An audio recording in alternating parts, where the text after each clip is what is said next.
and welcome to another episode of Stuck in My Mind podcast. Most people think success is about grinding harder, more discipline, more strategy, more pushing. My guest today is here to tell you the opposite. Dr. Amy Albright is a powerhouse in neuroscience, performance, and spiritual intelligence, and she's helping leaders stop fighting themselves and start operating from alignment.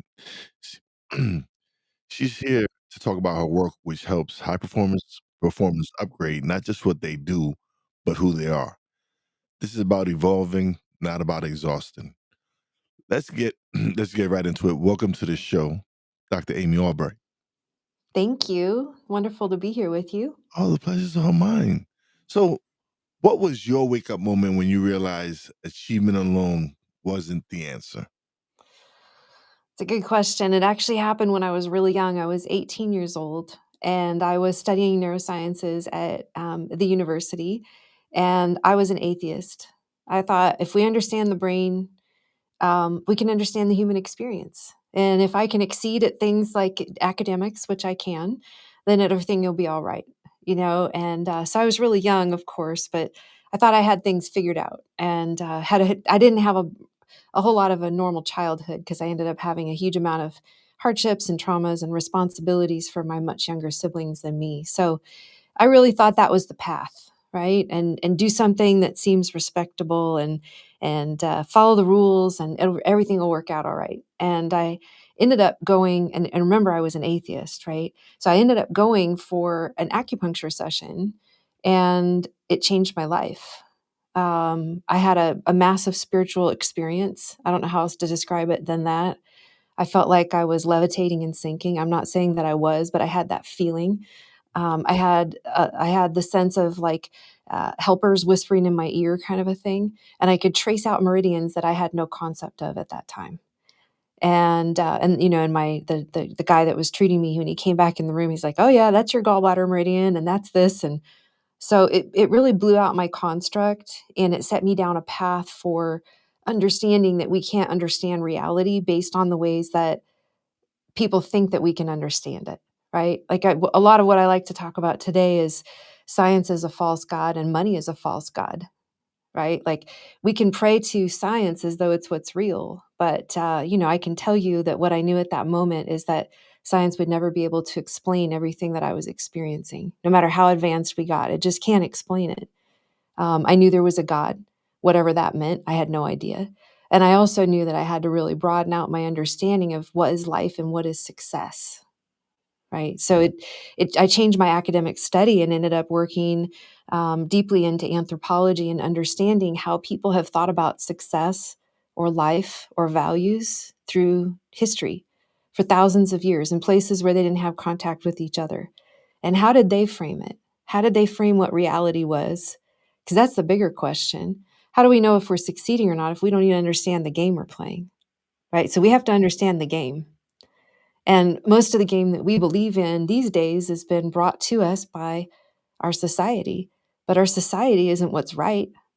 It's just what's real right now in its own way, but it's made up. There's a lot of stuff that we've just totally made up for values, and definitely what does success look like? What does fulfillment look like? Those are all very much made up by rules by, people that we may not even admire. It may not be aligned with our values. So I dug in really early on all of that. I was just still a teenage kid going for it. So what made you want to integrate neuroscience and spirituality together? What like I couldn't I get it, your story and everything, but like you go and you combine the both and I understand. I love that. I love the concept, and to me, because I'm someone who's really into self development and growth and everything, but I understand the spirituality part of it as well. Mhm. Like with for me when I started my when I started on my podcast on my journey period when I was going through my struggles and going through my hardships and stuff, and that voice was telling me like this isn't the path that you're supposed to be on, because I was not, a lot of things had happened and I was really not on the right path, and so that voice came and told me, hey, this isn't your path, this isn't what. So I understand, and then I will also understand the fact of, yeah, I also need to learn and grow and develop, and so this year was an amazing thing for me because at the beginning of the year, I decided I was gonna improve my relationship with God. I would Mm, speak to Him more often, and did it mean I was gonna go to church every Sunday? No, it was just something that I felt that I needed to communicate with Him more and spend more time speaking to Him, which I know I had been lacking. And so when I started doing that at the beginning of this year, things just started transforming, things started changing. that's right. And so it's I understand where you were coming from, and that's why it was to me speaking to you was very interesting because it's like it resonates with me with what you're doing. Yeah. Yeah, I mean, here's the way we've been taught. Again, there's a lot of invisible stuff that we're living inside of. One is that God is outside of us and that he or it is not always with us, right? And I'll use all these words interchangeably depending on who the listener is, but it's if we use the word God or we use the word great mystery or if we use the word universe, it doesn't matter to me, right? So just everybody be able to hear us translate in that way to whatever word works for you. But if Absolutely. we believe that there's this power that's outside of us that doesn't exist inside of us, then we're automatically kind of kicked out of heaven. We're kind of automatically in a place where we're expecting that we're going to suffer and where we feel less than.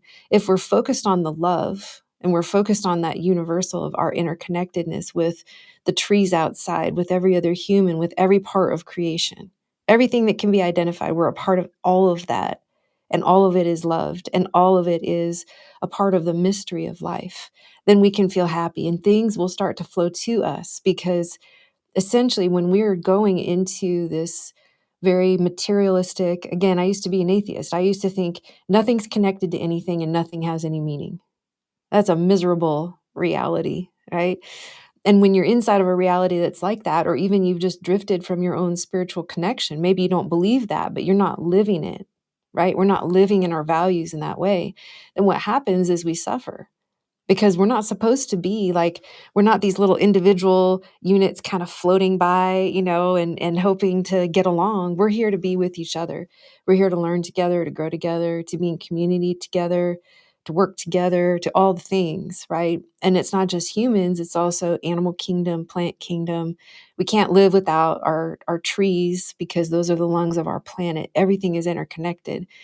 And when we start to realize that not only are we a part of that, but that we can receive from all of those places, we can receive from nature, we can receive from prayer, right? We can receive from all these things. Then we're allowing in grace. We're allowing in gifts that we were blocking when we were inside of that negative place.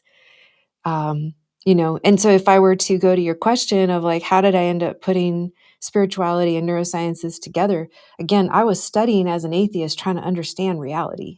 And then as soon as I realized there was a power, I'm like, oh, wait a minute. We've got to figure out then, how does this brain actually work? Because our brain is not our mind. Our mind is our mind, and our mind is made up of a whole bunch of refractions and illusions and the lies of society and some thoughts we've had about where we've been or where we might be going. But the real self isn't the mind, right? The real self is that soul self. The real self is the one that's walking on a path. And to be able to get down to that level, that's really key. And so, how do we do that? How do we do it in practical, everyday ways? How do we do that when we're going to really reshape how a brain is working? And we have I call it the laboratory temple, or we could call it laboratory church here. It's like literally the high tech, the most high tech neurosciences in the world for in terms of hardware and software. And the way that we're applying it is to be able to help people to not only overcome their feelings of anxiousness or to improve their performance in a cognitive level and be a better leader or whatever they're looking for, but also to become a better servant of the divine, of God, Mhm. right? More connected. And Yeah. that's all seen in the brain. We know what it looks like. There's a brain signature that says, oh, this person's tripping out. And the Mhm. one that's tripping out about themselves versus tripping out about what everybody else is thinking, that looks different in the brain. Yeah. And then there's the people, people that are really, really safe in their body, safe in their life, and have a deep connection. You can see those kind of things in their signature. And the more intuitive they are, you can see all of that. If they're really in that prayer space and they can really dialogue and chat with those powers that be, you can see that in their brain. It's incredible. And one of the things about going live, right, is we have Cece, who's a friend of mine. She stopped by and left a comment. She actually said she was just talking with someone today about blocking the good memories because our mind Mm. was made up with the negative things. I just wanted to see what you thought about that. Yeah, we need to be in command of what our thoughts are. So if we let negative thoughts just go and go and go, it's like we're digging. If you were to drive your car down a muddy road, you get those deep tire trenches. Yeah, Good luck on getting back out of them, right? But at the same time, we don't want to just avoid them entirely, because a lot of the times those negative thoughts are there because there's a fear or a trauma that wants to be resolved, right? So we have to make the conscious decision, if we're going there, to release that, to get it, to work it through, to come to the other side. So there's tools for that. And then the rest of the time, you just tell that voice that's negative, we're not working on that right now. You know what I mean? You're helping your 5-year-old with their homework. You're like, I'm not going to work on my worries right now. Right now, I'm doing whatever it is, math or something with my little kid. You're just going to focus on what's at hand. And then when you do have that time, allowing yourself to go there. Those memories and those fears exist inside of the neurology, inside of the energetics, and inside of the emotional patterning in the somatics of the body until they're released. So I do believe we have to release them. yeah. No. Yeah. She said yes. She agreed with what you said and said, Awesome. Yeah, that's great. yeah, no, no, yes, that's awesome. Love that. Love that. Yeah. So why is there so many successful people who still feel disconnected from themselves? Like, why is that? Yeah, a lot of the times what people do in order to succeed is they put themselves completely out of the picture. They do what everybody else wants, and they get really disconnected from their own body. Maybe they figure out how to use alcohol or numbing agents, could be screen time, could be whatever, could be food.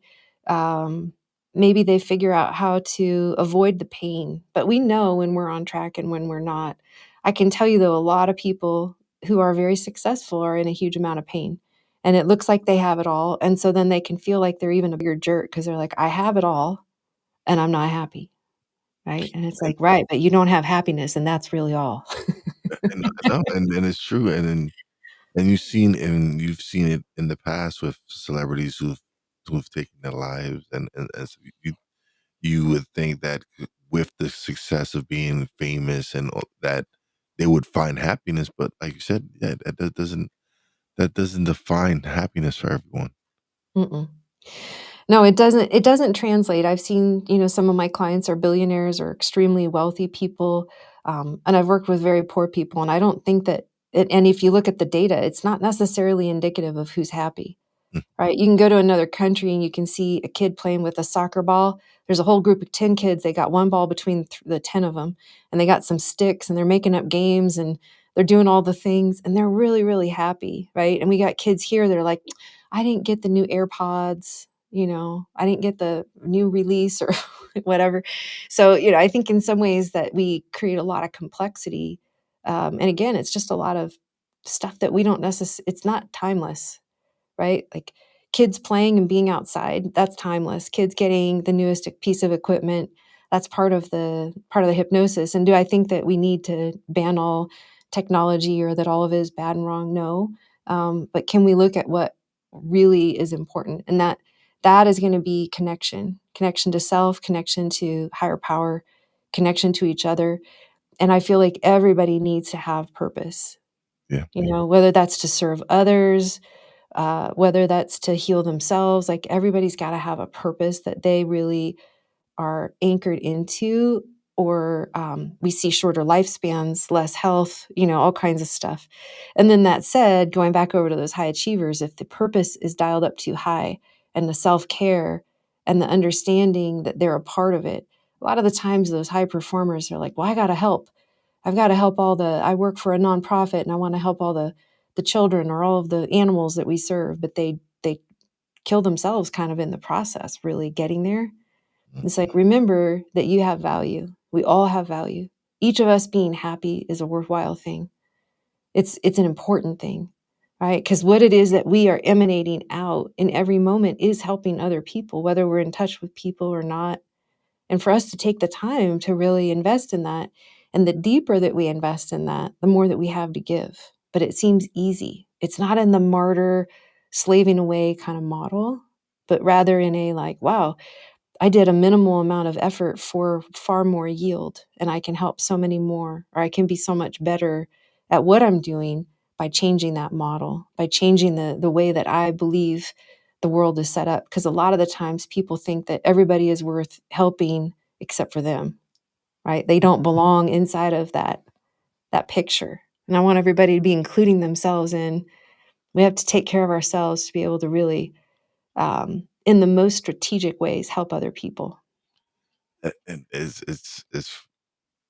I by you saying that, for me, like, when I first started podcasting, I was just making up excuses to why I shouldn't release it. Like, I was just struggling inside, just questioning myself, like, who's gonna wanna listen to me? What value do I bring to just all these questions and all these doubts. Until I Mhm. finally decided to just press record and just like, "You know what? Good for you. Here I go." And That's and right. it and here I am 5 years later. This wasn't a th like, prior to podcasting, I wasn't in media, I wasn't in radio, any of that.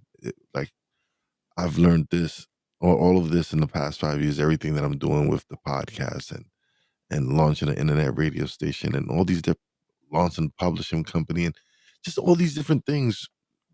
But it took me starting the podcast and stepping out of that zone and challenging myself and going like, "You know what?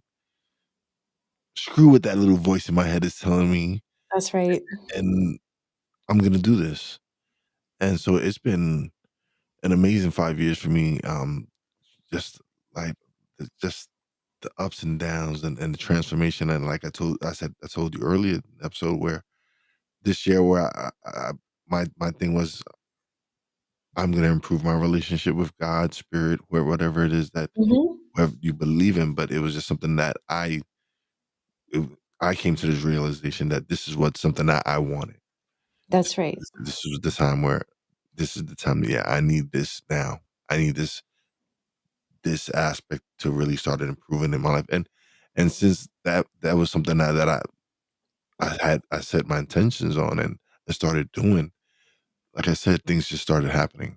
Like, just a lot of things, even within the last few weeks, a lot of opportunities and all these wonderful experiences are happening because of my choice at the beginning. Like, that's this is how I feel, because of my choice at the beginning of the year, that I wanted to improve that relationship.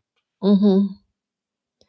Yeah, absolutely, and when we look at what happens for people when they say, "I wanna spend more time with God," or "I wanna meditate more," or "I wanna spend more time out in nature," or whatever that is for them, their brain changes, right? We start to see things smooth out, we start to see the noise quiet down. Neurologically, if we have a worry going on, it could take up 30% of our horsepower in our brain. Wow. It's huge. Right? Which means there goes your creativity because that's kinda last on the list. If your body's in that fight or flight mode and 30% of your power is going to a certain rumination and a worry, so by taking that big step and posting and starting things, you put yourself on a journey, and you've had to overcome that voice in your head was probably always there, the one that was like, "No, you don't have anything to say," or right? Yeah. But you took it on, right? You stepped out in a way that had it be that you had to confront it, and so you've alchemized that step by step, and Mhm. that's good for you, and then it's so good for your listeners because they get to benefit from the show. Yeah. So everybody's winning, right? Absolutely, yeah. Yeah.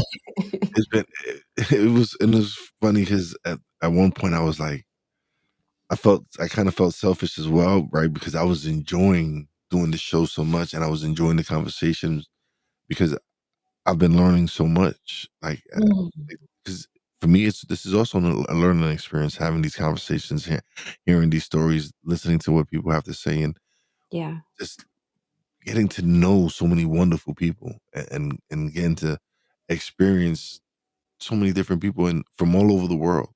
I've spoken to people in China, India, Australia, Right. So just having these communicate these conversations and seeing that, okay, yes, we're all different, but at the core of it all, a lot of us, all we want is the same thing. That's right. So just being able to see that and firsthand and experience that, is like it opens up your eyes to like, okay, this world it's small, but it's big in a way where that you get to see, just to experience everything and see that, man, everyone, Yeah. we just want the same thing. Yeah, totally. And so thank you to taking that risk, right? Taking the risk, and it wasn't just one day, it wasn't the first day you hit that record button, it was a lot of those days, and even if it happens now and again still, thank you for taking that risk because you're getting to put together something that's really important. This is wisdom. When we see what's true across the world through time, that's wisdom, right? And Yeah. you're taking that opportunity, you're taking the time to do that is really important. And it's important for you, it's important for the people you talk to in the interviews and the listeners. And who knows what else? We don't know the ways that we ripple out. We can't possibly count how many blessings we accidentally give. You don't know every listener that's ever listened. You have no idea what's come Mhm. in their lives, right? But if you hold that as true, then you look at when you're being fulfilled, you're like, "This isn't selfish, this is a part. Yeah. I'm playing my part," right? Mhm. Somebody else needed to hear whatever, and regardless, I really believe that all the service work that we do, anything that we do that is about helping other people should feel really good for us. Yeah. Oh, I've that's done my best work in my career, working at very high levels with, in executive coaching, people running multi-billion dollar companies, etcetera. The best work that I do is when I don't really care that much about I care, I deeply care, but I don't worry about how it's going, and I let myself be unleashed. I'm not inside of my insecurities, and I'm just going for it. I'm yeah. not worried about anything, because that's when it's like the hands of God, the voice of God can come through. Right? That's when we can feel it, and if I don't let myself have joy and pleasure in doing the work, then I can't be that. Mm. It can't get in. Yeah. Oh, no, and because even with the podcast, when I first started, it was more just it was a solo, just me talking about what was going on because it was at the beginning of the pandemic, Mhm. furloughed from work, and so that was the topics I was discussing, but then I decided that I wanted to interview people and have some, so I started with friends and local people and just people I started connecting with. And then when I just strictly focused on just interviewing people and I wanted it to be focused more on more positive stuff, on more topics that are more geared towards helping and teaching. That's when things really started transforming and the podcast really started taking off because the people I started to attract. I went from struggling to find guests to now daily I'm receiving 3, 4, 5 emails. Oh, "Oh, wow. a perfect guest for your show," and that's a blessing. Like, I'm so proud of that accomplishment, that to go from people saying, "Oh, yeah, build up your numbers and then get back to me," to where now I'm like, "Okay, I'm probably booked into February right now." Awesome. So, yeah, Yeah. Awesome. And that's because you took those risks, and it's because you decided to place what is fulfilling in that pull that yeah, you were having ahead of the naysayer voice in your own head, ahead of the voice of your parent or your teacher or whoever told you something that you couldn't do, whether they said it out loud or whether they said it inside of themselves and you just felt that vibe from them.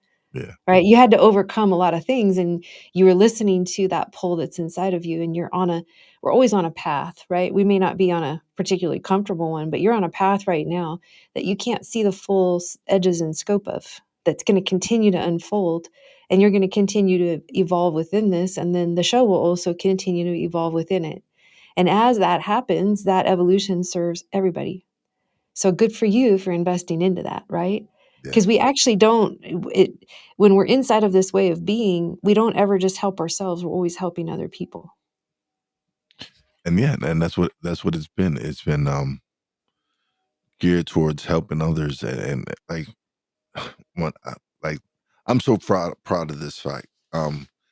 So a couple of years ago, we paid me and my nephew paid someone to help self publish his book, and we spent some pretty amount of money, pretty decent Yeah, amount it's of money. not cheap. Yeah. And so I was like, I'm not. We're not gonna do this again. We're gonna. And so I also decided to learn how to self publish and everything and do. So when my wife found this out, they had just hired a secretary in their office, and she was talking about this children's book she had written, and she wanted to get out there. And my wife says, "Oh, you really? Well, my husband knows how to publish books." And There it is. but I had never done a children's book. I had just done what just I hadn't done with illustrations and all that. So it was like, okay, I took the challenge, and then beginning of October, we released her book, and I helped her live her dream. Like, she's like been wanting to do this for years, but didn't know where to start. And so I was able to help her Yeah. do something, cross something off of her bucket list, and the satisfaction I got from that, like, Right. Well, and I love how you were doing it with your nephew, and then you learned some, and then you got to apply it. So there's that breadcrumb trail. You didn't know that you were ever gonna get into that, and yeah, probably wasn't thinking, no, and then here you are, and something opens up, and you step into that space, and then the next thing opens up, and then the next thing, and there we are. And just to be able to trust that path. In my story, like I said, I started off as an atheist studying neurosciences. I still ended up studying the brain, cognitive psychology for my whole undergrad, but I studied a bunch of anthropology, mm, indigenous rites of passage and ways of being, ancient ways of being around the world, right? Ways of healing around the world. These are the classes I took yeah, along with the brain classes. I'm like, this is the most random set of classes. I don't know what I'm doing, but I thought I was going to go on to be a researching professor. yeah, And I was just having some fun with these other classes about healing and traditions around the world through time and anthropology. Well, when I realized that as a researching professor, they were going to make me study the same thing for the rest of my life, like pick one theory and try to prove it for the rest of your life. I'm like, that sounds super boring. There's no way I could do that. Like, let me study anything I want whenever I want. That's what I thought I was signing up for. yeah, So it looks like a tragedy. I spent 4 years, I did a very difficult undergraduate program thinking that I was going to do a PhD program. Right. And then it's like my hopes felt like they were dashed and I didn't know what to do. Well, so what did I do? Then I got a tap to go international and take a little walkabout. Like, just take some time off and go see the world. So I went to Costa Rica, bought a one-way ticket. This was a long time ago. It was all dirt roads and very different. You couldn't take a yoga class there yet. I was one of the only Caucasian women I saw in the 2.5 months that I was there, right? It was a wild trip, but I needed my eyes open and I needed to find myself in ways on that trip. I came back and I got a huge feeling and a signal, guidance to go and sign up for acupuncture school. And then I signed up for acupuncture school. Okay, this seems like it has nothing to do really with cognitive psychology or anthropology. Now I'm on another multi-year program. And then I complete that. And then I realize when I'm working with those very first patients in my first year of practice that I was knowing things that they weren't telling me. They would come in and they would fill out their paperwork, and I'd be looking over and, "Okay, yeah, here's what." And I'm like, I know you want help with this, but I have to talk to you about this. I know you want help with your back pain. I gotta talk to you about your relationship with your wife." Guy mm, busts into tears, and I'm like, "Oh, wow." Right? So, here's the anthropology, the indigenous ways of healing. It always came down to what is the spiritual or emotional problem that is causing the physical problem. And I learned that Chinese medicine school some, but they teach it in a very different way. It's not as deep as what I started to learn from my patients in that first year of practice. And then if we fast forward a number of years later, I end up meeting my colleague who's a neuroscientist. And now together we have created this whole endeavor where we're helping people to blossom. He had been working in, well, at this point, he's been working in neurosciences for 27 years. But what we're doing is spirituality inside of the space of changing how people's brains are working, right? And so it's bringing together everything that I did in my undergraduate, which seemed unrelated. Yeah. studying spirituality academically and also studying neurosciences. That doesn't seem to make any sense, but it literally wove together later. And if I had asked my 18, 19, 20-year-old self, are you ever going to be running a high-end retreat center where people come from around the country and around the world as a spiritual, basically a spiritual teacher, but also a doctor, and also have a laboratory there that does brain work? I'd be like, what are you talking about? I mean, that doesn't even exist, right? I couldn't have made this story up, and I couldn't have predicted that I'd end up here. But I think that's one of the most important things for people to really be able to understand, is that my success, that this is my passion. This isn't just work that I do. This is what I absolutely love. It's what I was put on this earth to do, right? This is my marching orders when I said, yeah, I'm coming down. And so, but I wouldn't have found it if I was like, oh no, that doesn't make sense. Oh wait, that's not logical. I just did the next thing and the next thing. And sometimes it feels like, just like when they said I had to study the same thing for the rest of my life, I'm like, well, that's a dead end. I'm not going that route. I could have felt like I wasted time Yeah. studying and making my program so much harder. But it turns out that it ended up perfect that I had all of that, because now I have this basis of understanding of brain and how we perceive reality through the structure of the brain, right? That I wouldn't have had if I'd gone a different route. So I think that, all of that to say, again, that we're on those paths, that we're on a path that we can't see sometimes until we look back maybe 2 decades, maybe longer. Maybe it's the end of our life. And just to be able to always trust that if something feels good and we're getting that pull, that there's something there.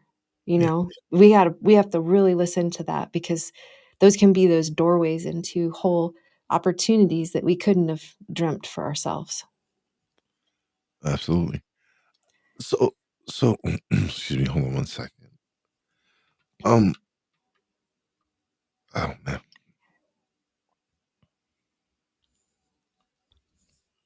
Sorry about that. Hmm.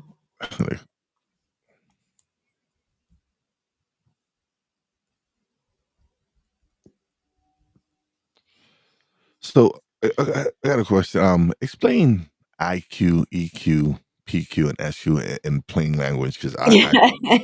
I Yeah. don't know what, and why Yeah, do all sure. four matter? Yeah. So IQ is the way that we are taught to think about intelligence, and it's the very linear, logical, you memorize things, or you can move concepts around in your brain, in your mind, right? And you can be kind of that classic like academic idea, or whatever. EQ is our emotional intelligence. So sometimes we see people, they might be really, really intellectually smart, but they have no idea how to treat people. They don't have any compassion, or they're not able to track other people. And sometimes people have that one turned up so high, they're like, I feel everybody's feels, right? So when we look at the way that emotional intelligence, kind of a spectrum of emotional intelligence, a lot of that times that goes up into the SQ, which is the spiritual intelligence, Okay. spiritual quotient, right? The Q always stands for quotient, which is a funny word, but that's the one we use. So the spiritual intelligence is more of like, am I aware that I am a soul? Am I aware of this interconnectedness? How much of my time and my attention is on the noise of life versus the inner voice or the voice of God coming to me in prayer time, right? That kind of a thing. So that spiritual intelligence, if we don't have enough of that, it can feel like a dry desert, no matter how smart we are. And maybe even no matter how emotionally intelligent we are, because we don't feel prepared to necessarily, even if we feel a lot of feelings and we're very connected to other people, if we don't have that backing by the all that is, by God, that it can be very difficult for people to feel rooted. So spiritual intelligence, I really feel like that's a huge, huge part. And then the PQ is the physical intelligence, and that physical intelligence is our ability to be connected to our body and to know where our body is at physically, and how it's feeling. So you'd be surprised. You have as a primary care provider, people, back when I worked in this model back in the day, people would come in and they're like, "Well, I have no idea. I'm not sure how many." Uh, I don't know if I have to wake up in the night to go to the bathroom. I don't know. Maybe it's 5 times. Maybe it's 10 times. Maybe it's 0 times. I don't know if I'm having pain. I push around on their back trying to look for something, and they're like, "Oh, I forgot to tell you I'm in a huge amount of pain over there, and it's been going on for all these years." So it's amazing the ways that we can either have the volume turned up too high or too low on our body and our body intelligence. Athletes are a great example. Like really high performing athletes are extremely attuned to their body. They can feel when something is tight. They can tell you when they're tired. They can tell you they ate this 2 days ago and that's why they're having this problem right now. And so that ability though to track our body is a very important intelligence to have, because that's where we get a lot of our information, is that, and also in our emotions. Yeah. So is that what alignment feel like? And is that how? Because I guess when you talk about athletes, I'm sure, yes, that they have to be in tune and aligned with their bodies when they're able to tell, like, yeah, that hamstring right there is really about it's really tweaking, right? I need to Mhm. just lay I back. need to go get that stretched out Yeah, before I get an injury, yeah. right? I'm not waiting for the injury, they're already feeling it. Mhm. Okay. Yeah. So how can you help someone break the cycle of achieve, burnout, reset, repeat? How can you get them to just Mm, focus on maintaining a healthy balance, and not overdoing themselves, not yeah. burning out. Yeah, that I like how you asked that. I think that most people think about it that they have to just, go hard or else they're on vacation mode, Mhm. and or they're in serious mode or else they're in, relaxed and spiritual mode. Like, if God only exists on Sunday, then you don't have it the rest of the week with you, that feeling of being held, right, and Yeah. being loved on. And a lot of people think of themselves like, "Oh, I was just at an event and people were saying, "Oh, it's so amazing to be at this event. We were all somewhere really beautiful for 4 or 5 days together and we really enjoyed connecting." And what people will typically say when they leave something like that or they go home for a vacation is they say, "Oh, well, back to the real world." And I'm like, "What does real world mean?" Mm. Because what that means, what I hear and when I hear that is back to the normal, which means that I must suffer, And right? that sucks. Like, you just experienced the world. What you just experienced, that 5 days or whatever days it was, that's the real world as well. Like, Right, so exactly, and if you want that to be more of your real that if you want that to be more of your minutes of your life, yeah, then it doesn't mean you have to go because it was a vacation that we were on, so maybe we can't always be on vacation all the time, but I don't know, some people figure out how to do that too, right? There's Let's not rule that out, but inside of the world of, like, maybe we have to do things that aren't vacation, then, how do we bring that spirit to it more? yeah. I remember, also when I was recently when I was going through the process of separation and divorce, I told myself, "I'm gonna take the summer off." But I couldn't take the summer off. I mean, I didn't even have enough money to pay the bills. I was trying to figure out how to have my own household and be a single mom. I didn't have that luxury of taking time off, but what I said is, "I'm taking the summer off." Not a week, but the whole summer. And what that meant to me is I'm gonna embody a certain spirit about how I move for this whole summer. I'm gonna commit to that. I'm gonna go to the community grill, and I'm gonna grill our dinner every night that I can.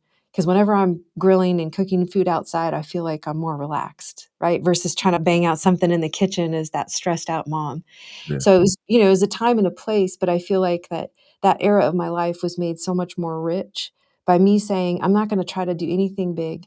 I'm not going to try to make any big decisions. And I'm just going to pretend that I'm in relax and vacation mode. Even though when I was working, of course, I was working, but I was bringing that spirit even into that. It was a gentleness that I allowed myself. So I speak that because I feel like that it's important for us to all work inside of examples, right? Like we know that I still had to work, but we know that I brought a different energy to it. Mhm. And I brought the perspective of I may not be able to sustain this way of being, and it may not be the right thing for me for forever, but this summer, that's what I'm going to do. And so I took more time to relax because I had that frame. So I think, if I was to distill it now into the universals, I would say that most people really believe that they can get by on scraps. They really believe that they can just not sleep, not take good care of themselves, eat crap food, try to be there for everybody else all the time, work too many hours, have too many responsibilities, and then be happy and get everything done and whatever. And it's a setup for It's a setup for feeling like a failure, even if we're not failing. People that are extremely successful, again, I see some of the most successful people in the world, they can have all those fears of inadequacy and not being good enough or feeling like they're failing, right? And ultimately, when we emphasize the spiritual connection and our connection to ourselves and relationships overall, we end up much happier, and we can end up in many ways finding a way to be successful in ways that surprise us. I actually, that summer that I took off, so to speak, I kind of accidentally reinvented my career, which I needed to do, but I didn't do it with pressure. And I don't know that I could have done it with pressure. Right. So it's a different way of coming at it, because if we look at what happens neurologically, if we have a lot of stress, is we're shutting down our ability to be creative and to problem solve, to be strategic. So, we have to understand that ultimately, even though we might think we're invincible, our results will prove otherwise. Yeah. Oh no, absolutely. Like, um, there's some podcasting has led me to so many different things. It led me to getting certified as a coach, and so many different, just opened up so many different opportunities and lanes for me that now I'm associating myself with people that are doing what I want to do. Right. So I'm actually working with people and learning the steps that I need to take to. And so, but all that is happening because of, again, shifting in the way my thought process was going from having all this self-doubt to now connecting with people who see my ability and encourage me and uplift me and see, hey, like, hey, I like what you're doing. I want to work with you. So to have that happen and all these, again, all these opportunities happen because of just just a thought that I had, and that said, like, you need to do this. This Mm, is what you need to do. This is the step. And I'm like, and I keep talking about it because it was an instrumental part in everything that's happening this year. that's right. Yeah, we have to be courageous. It doesn't mean that we don't have fear, but we move forward anyways into the things that we know are that right edge. I was talking with a friend of mine over the weekend about, I kind of have this mentality of if something is scary, but it's not actually dangerous, then I kind of just want to accomplish it, right? Like if something can scare me, that means I've got a limiting belief, or I've got something that can be healed or overcome, right? As a mountain I can climb inside of myself. So if something is scary to me, I'm like, oh, well, I mean, if it's dangerous, that's different. I got to make an assessment. Do I really want to go 200 miles an hour in a car? Do I really want to be in a helicopter? Do I really want to, I don't know, probably not, right? I mean, not my jam. I did the helicopter thing once, but that was it wasn't my jam. But but but I think that if we know that something isn't actually that dangerous, like it's not, then maybe we can set aside and just step forward into it, and live a different life, and be able to, as a process of that, like alchemize and really shift the fear, be able to grow through, kind of step by step, day by day, grow through all of that which we were conditioned with by the way that we were brought up, or whatever beliefs that we're holding. That, I mean, whoever we've been in the past has nothing to do with the truth of who we are. And the truth of who we are is what sets our future, not our past. Yeah, no, it's just just the change, even within the last, even there's been so much transformation for me in the last year. This time last year, I weighed 370 pounds. Wow. Um, I am proud to say I'm at 250 pounds. Awesome. And so, yeah, it's It's those amazing. choices, and it's those choices and those decisions you make to change your life. Like, Mhm. I knew, had I stood at that weight, I I wasn't gonna last long. Yeah, That I've seen too many of my friends die at such a young age from heart attacks, yeah, and a lot of them wasn't they didn't have to do with weight, but it did have to do with the way I was eating and all that. So to make that transformation and like I said, this in just the past year alone, like it's been so much growth and transformation on my part, and I'm still learning and growing and still mm, just working on myself every day. yeah, totally. You don't have to put yourself into the category of, "I'm a big guy like that," right? You could just be like, "I was a guy who was big like that. I'm a Mhm. guy who's working on recreating himself right now. Yeah, I'm doing it in all kinds of ways. I'm gonna do it with my body, I'm gonna do it with my podcast, I'm gonna do it with what my beliefs are, because I know that who I really am isn't my beliefs, and it's not really where I've been, it's really who I am deeper than that. And I can be anything I want. I can shift from here. I always have that ability. I always have that right. And there's no matter what we've walked through. I mentioned it a little bit, but like I've really walked through some crap. mhm, I think a lot of us have, right? And so like, but that doesn't have to define us, right? and That was here to teach us something. And when we really learn it, we're not left with the pain anymore, and we're not left with the illusions and those negative thoughts. What we're left with is the wisdom, right? So you have a wisdom that comes from having lost over 100 pounds. There's a wisdom that's building because of the work that you're doing and your podcast work. And that's really important, right? And that's actually along the lines of who you really are, is like somebody that wants to build that wisdom, that wants to see what he could build yeah. without necessarily knowing what the destination is. Oh yeah, I didn't I tell people when I started my podcast, I was 44 years old. Didn't know what my purpose in life was. Didn't know, and when I started the podcast and I found my voice and then when people started sending me messages telling me like, oh, I heard this episode. I thank you. I need like one of the most touching episodes for me was me and a friend of mine from high school. We did an episode, and he's a very successful real estate agent and a broker, a real estate broker in New York City. And we had a wonderful conversation. We talked about mindset and growth and all the things that we were doing to work on ourselves.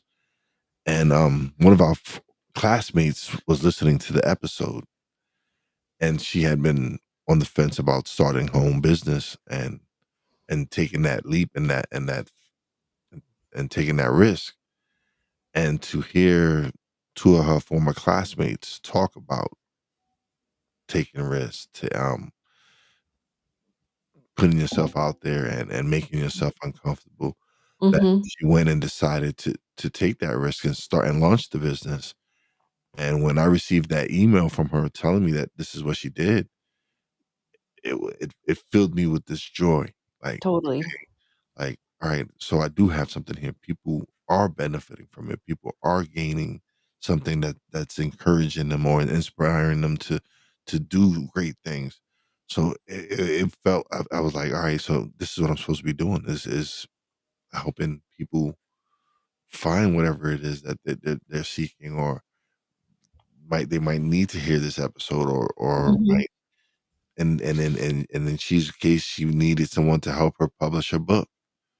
So it's these experiences and everything that's happening that is just like showing me like that I'm on the right path. That's This right. is where I'm supposed to be going. Yeah, that's right. Definitely. Oh, this has been so such an amazing episode. This has been awesome. I love the the conversation. This was so dope. But we've come to the part of the show now where you get the spotlight and the screen, and you get to plug away and let everybody know where they can find you, websites, Oh, everything. yeah. Yeah, okay, thank you.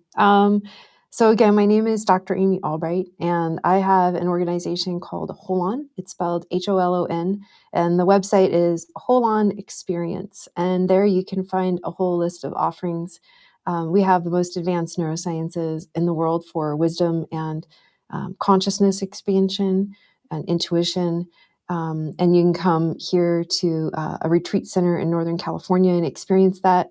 But we also have a whole bunch of services that are available online that are at more affordable pricing if that's important for folks. We really want to be able to help people to transform their inner landscape and to be able to be not only a peak performer on the external, but also be able to be very dropped in to their spiritual intelligence. So all of the services are along the lines of bringing neurosciences and the nerdiest of science-backed information and real-time um, body change with devices, along with um, spiritual belief structures and ways of being. And so we invite people to go to the website, holonexperience.com. I also have a free download there. It's a really incredible tool, and I encourage everybody to go download that. I have heard, kind of to the point we were making on this episode, of so many people whose lives have been transformed, deeply transformed by this breath practice. And that's everybody from consistent daily meditators having a massive, massive breakthrough in their meditation practice to people that can't turn off that monkey mind.